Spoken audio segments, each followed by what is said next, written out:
আমি অনেক কিছু শিখেছি। আমার এই স্কুলে হাতে খড়ি পড়াশোনার এই স্কুলকে আমি মাধ্যমিক দেব। আমি যতদিন এই স্কুলে পড়ছি আমি এত ভালো মাল্টিমিডিয়া রুম, এত সুন্দর ক্লাস পাইনি। কিন্তু এখনকার আমার ছোট ভাই বোনেরা যে এত সুন্দর একটা ক্লাস পাচ্ছে, এটা দেখে আমার খুব ভালো লাগছে। আনন্দঘন পরিবেশে শিক্ষার্থীদের পাঠদানের জন্য আজকে থেকে শুরু হলো আকর্ষণীয় শ্রেণীকক্ষ। যে শ্রেণীকক্ষে শিক্ষার্থীরা আনন্দের সাথে শিক্ষা গ্রহণ করবেন, তারই আজকে প্লে এবং নার্সারি শ্রেণীর শিক্ষার্থীদের দুটি কক্ষ আধুনিকায়ন করে উদ্বোধন করা হয়। আপনারা জানেন যে এটি বর্ডারঘাট বাংলাদেশ কর্তৃক পরিচালিত প্রতিষ্ঠান, যার নাম Borderghat public school and college, Lalmonirhat. 1991 সাল থেকে অদ্যাবধি সুশৃঙ্খলভাবে পরিচালিত হয়ে আসছে এবং বর্তমান শিক্ষার্থী প্রায় সহস্রাধিক।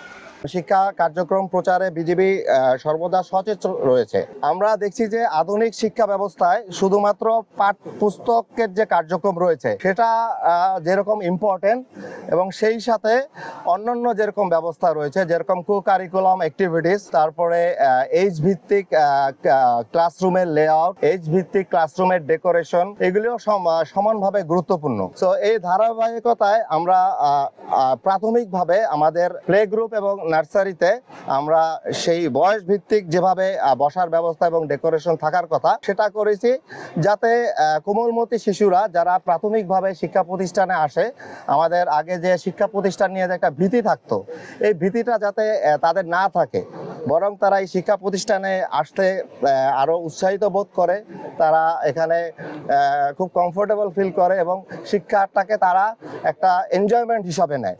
তো এই জন্যই আমরা এই ব্যবস্থাটা করেছি। আর এটা একটা ধাপে ধাপে প্রয়াস। ধাপে ধাপে আমরা স্কুলটাকে লালমনিরহাটে একটা বেস্ট স্কুল হিসাবে এই করার অঙ্গীকার করছি এবং আমাদের যে প্রচেষ্টা রয়েছে সেটা অব্যাহত থাকবে।